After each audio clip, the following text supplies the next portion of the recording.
Hey everyone, Chris here from IELTSadvantage.com with another success story. So today we have Andy and he's going to share his success with you all. So Andy, can you introduce yourself to everyone? Hi everyone, my name is Andy and I originally came from Vietnam. And so for now, I am in Canada, working at PepsiCo as a senior finance analyst. Excellent. And can you tell everybody a little bit about your IELTS experience? So before this, I have never studied any IELTS courses. So I came to Canada on 2016 for my MBA, but I didn't have to submit my IELTS because I studied my undergrad in English. hmm So I just took the GMAT at that time. hmm And so when I graduated in June 2016, I tried to take the IELTS for immigration purposes. hmm And what score did you get? I get a 8.5. So hmm I get a 9 in reading, 9 listening, 7.5 in speaking, and 7.5 in writing. Congratulations. Those are Thank you. amazing scores. How does it feel to have an 8.5? Actually, I feel kind of relief. Yeah, I'm Yeah. sure. I'm sure. Don't have to study anymore. So, Yeah. so, so let's start off by talking about, was there anything that you found really difficult about that? What was there any particular area that you struggled with? So I struggle with the writing part. Mm-hmm. So before coming to the IELTS test, I was only know about the format of the exam, and it's my first time taking the IELTS. And initially, I was pretty confident because I study in Canada and I study in my undergrad as well in English. So I was pretty confident in myself. But then I was struggling in the writing part in a sense that I don't have a clear structure Mm-hmm. in both tasks for the Mm-hmm. IELTS. So in my first attempt, I took the task one, kind of like an email writing. So what I did in at work, I just implemented onto the IELTS. And at that time, I only got a 6.5. Mm-hmm. So I was quite frustrated at myself, and then I immediately registered for a second time. And Mm-hmm. at that time, I received an essay on discussion, and I wasn't sure about the format of the test, so I only wrote about the two opinion, and that's it. So at that time, I got a 6.5 as well. Mm-hmm. I was kind of depressed because I was kind of confident in myself, and then I didn't get the target that I want. Yeah, it's one of the problems with people like you who your English level is great. And sometimes people think, oh, it's an English test. My English is good.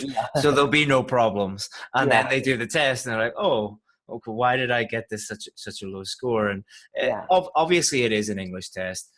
So if your English is good, you normally will get a good score. But particularly for writing, there are specific things yeah, that you need to be aware of.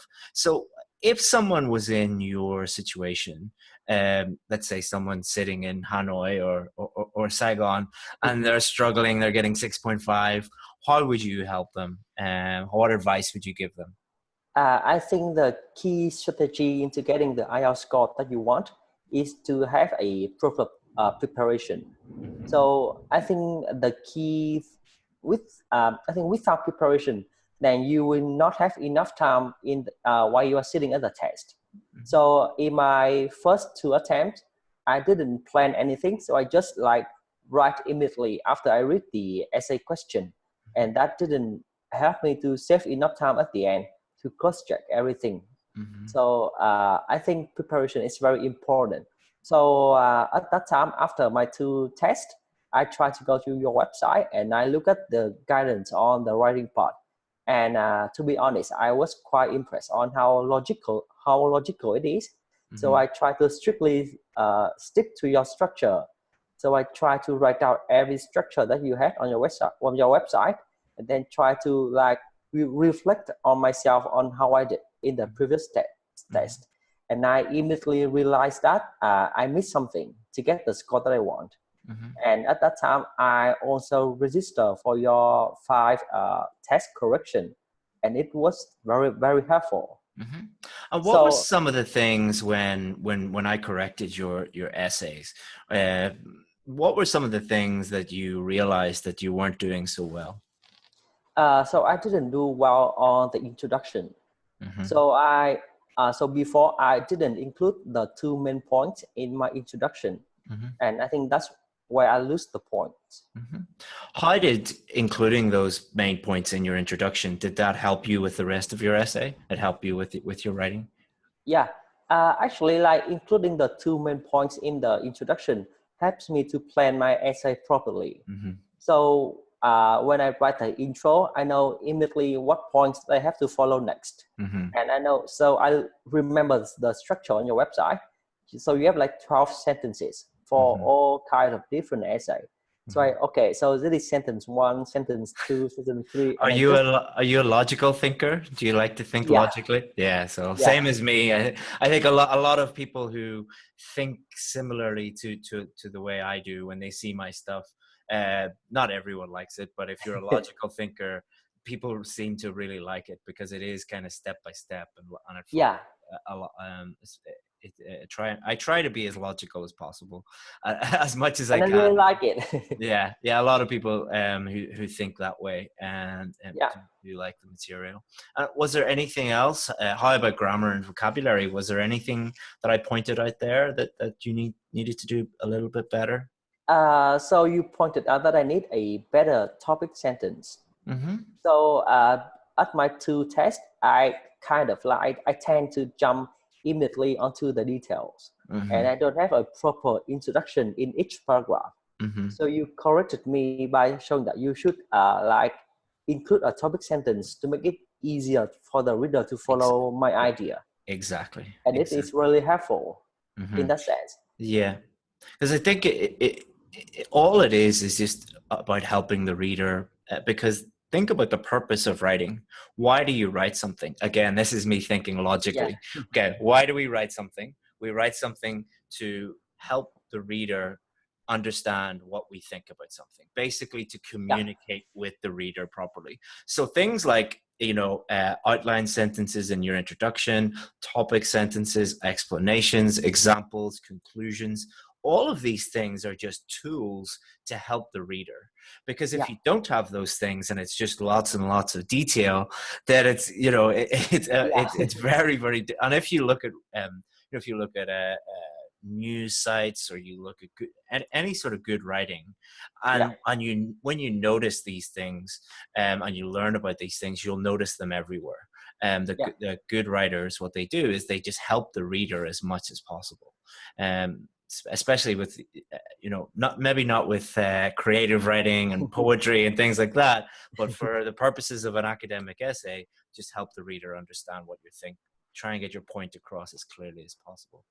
Yeah, so after like following your structure on your website, so whenever I read any article on the internet, such as article from The Economist or from Times, Mm-hmm. I immediately noticed that they followed kind of like the same structure, Mm-hmm. where they have a topic sentence at the very beginning, Mm-hmm. and they demonstrate their idea logically after the topic sentence. Mm-hmm. So I think what like the second point I really like about your website is that it's very logical and it's Mm-hmm. very easy to follow. Yeah. Although there are like 5 to 6 different type of essay, but basically the structure are quite the same. Mm-hmm. So once you understand and when you try to practice with it, you will gain confidence in the text itself. Can I ask you a little bit about speaking? Because Yeah, you're from Vietnam, and I yeah. used to teach in Vietnam. My wife is Vietnamese, Oh, and yeah, the biggest weakness that Vietnamese English learners have is normally pronunciation. But yeah, your pronunciation is very, very, very strong. And there are some typical Vietnamese mistakes, like the ending sounds and yeah, things like that. If someone, not just for Vietnamese people, but if yeah. someone wanted to improve their pronunciation, what advice would you give them? I think the advice that I give to those people who want to improve their speaking is that try to think in English. And how do So you do that? uh, I think I did that naturally because Mm-hmm. I had several years working in English. So I Mm-hmm. studied my undergrad in English and I study in Canada. So Mm-hmm. somehow I developed a tendency to think in English, Mm-hmm. not to like I know that lots of people try to think in their own language first, Mm-hmm. and then immediately translate into English. Mm-hmm. So that will not happen. And I think that by living overseas for 2 years really helped me to learn the accent of the people there. Mm-hmm. So if somebody, let's say somebody is in Vietnam or India or somewhere like this, and they don't have the luxury of moving to Canada or the UK, Yeah. how could they improve their speaking, their pronunciation, and things like that at home? If they couldn't move, get on a plane and go to Canada. I think they can really help by listening to the podcast. Mm-hmm. I think listening to those podcasts and try to read the script and try to stand in front of a mirror and try to speak the script by themselves is really helpful. And over time, you will gain confidence in speaking and you will gradually improve yourself. Podcasts are amazing. I listen to them every single day. I don't leave anywhere without my earphones and my phone, and I constantly they're great because they're free, they're portable, and the best thing about them is there's so many of them that it doesn't matter if there's probably a podcast on Pepsi, there's probably a podcast on plants, there's probably a podcast on earphones, on everything, whatever you want to listen to, you can listen to it. And it's going to help your listening. That's going to improve your vocabulary and your grammar. It's also going to improve even your idea generation and development for writing. But also, if you can take what you learn in a podcast and speak to someone about it, or if you can't find someone, speak into a mirror or record yourself on your phone, or start your own podcast, or whatever. I have to actually do that. I have to start my own podcast. I've been meaning to do that for about 6 months. Anyway, it's getting quite late here. So what time is it in the UK? It's 8:45. That's quite late. And I've been working since 7 a.m. So my wife is sending me messages wondering where I am. So I better wrap it up. But I want to thank you, Andy, for helping people. I mean, 8.5 is amazing. I mean, not a very, very, very, very small percentage of IELTS candidates ever get an 8.5. So congratulations on that, and well done. And many people might be watching this thinking, oh, well, he did his undergrad in English, or he did an MBA. I've taught many, many students who did, a lot of work in English speaking countries and lived there for a long time and didn't get an 8.5. So well done for that. It's really great. Yeah, thank you. And as a testimony, so I really recommend people to go to your website and to follow your instruction. I think they are really helpful. And if possible, I think my wife will join me on the course as well. Excellent. Maybe next month. Excellent. I'll see your wife on it then. And if she needs any advice from my wife, she's Vietnamese too. She can works for us. So she can ask her any questions that she has. That sounds good. All right, Andy. Have a great day in Canada. Okay. And if you need have anything, a great night. thank you. Bye bye. Okay. Thank you. Bye bye.